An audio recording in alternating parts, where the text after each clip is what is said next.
discutí con un grupo, dice Juan Magno, discutí con un grupo sobre el tema de descolonización en Latinoamérica.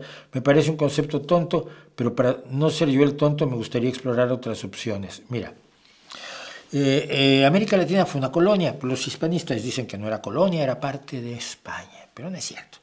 Cuando sacan tus materias primas y se las llevan a la metrópoli que te controla, pues es un elemento colonial. Y cuando tú no eliges a tus gobernantes, sino te los mandan desde la metrópoli, caso de los virreyes, pues no eres una colonia.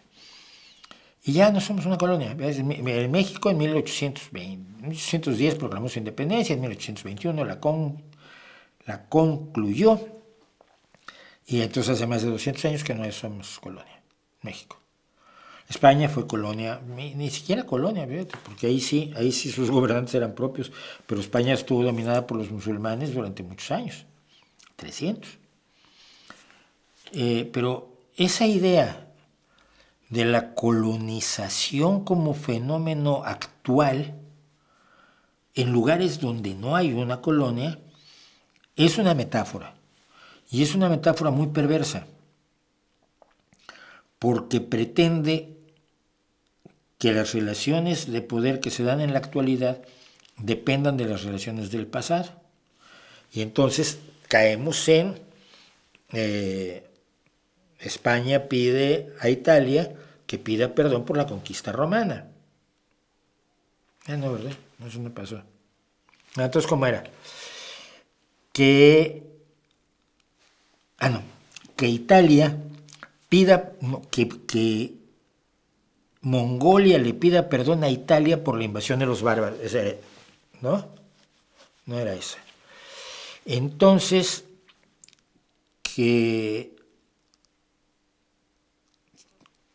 entonces vives en el pasado, entonces vives peleando las batallas del pasado, entonces vives absolutamente obnubilado por lo que ocurrió en el pasado y por lo feo que fue el pasado, que sí lo fue, pero no el de los pueblos que te hicieron mal.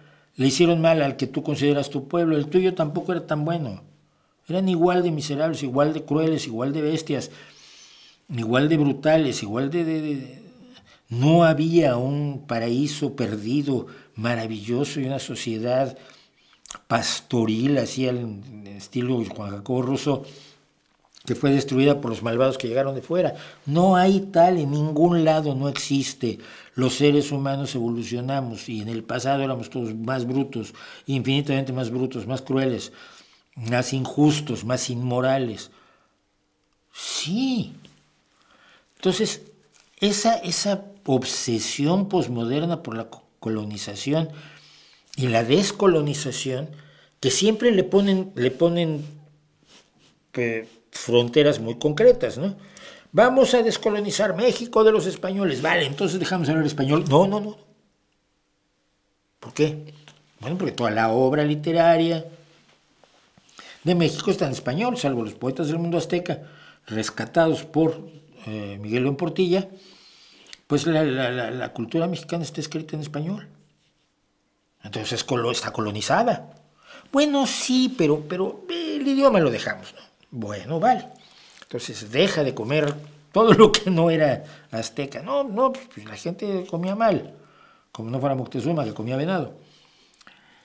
Es decir, te inventas un pasado glorioso y le pones la fecha que te conviene y luego le culpas de todo lo que ocurrió después a otros, con lo cual tú no eres responsable de nada. No eres responsable absolutamente de nada. México, los mexicanos, 130 millones de almas que andan por allí, que andamos por ahí por el mundo. No, nosotros no tenemos la culpa de nada, es que nos conquistaron los españoles y luego pues vivimos junto a Estados Unidos, que es un poder, una potencia enorme, es el imperio, y entonces pues nosotros nunca hicimos nada. No es culpa nuestra nada de lo que pasa en México, todo se lo endosamos al de junto o a los españoles. Es bastante irracional, y los estudios coloniales finalmente son otra forma del pensamiento relativista posmoderno que te impide asumir las cosas como son. porque ellos te dicen que las cosas no son como son, sino como las crea el discurso. Entonces ellos inventan nuevos discursos y creen que cambian la realidad. Yo siempre les vuelvo a decir a los posmos, crea con tu discurso un mundo en el que yo no existo. Ahora pon la cara que te voy a dar un sopapo. Como no existo, no te va a doler. Ven. Nunca vienen, no sé por qué.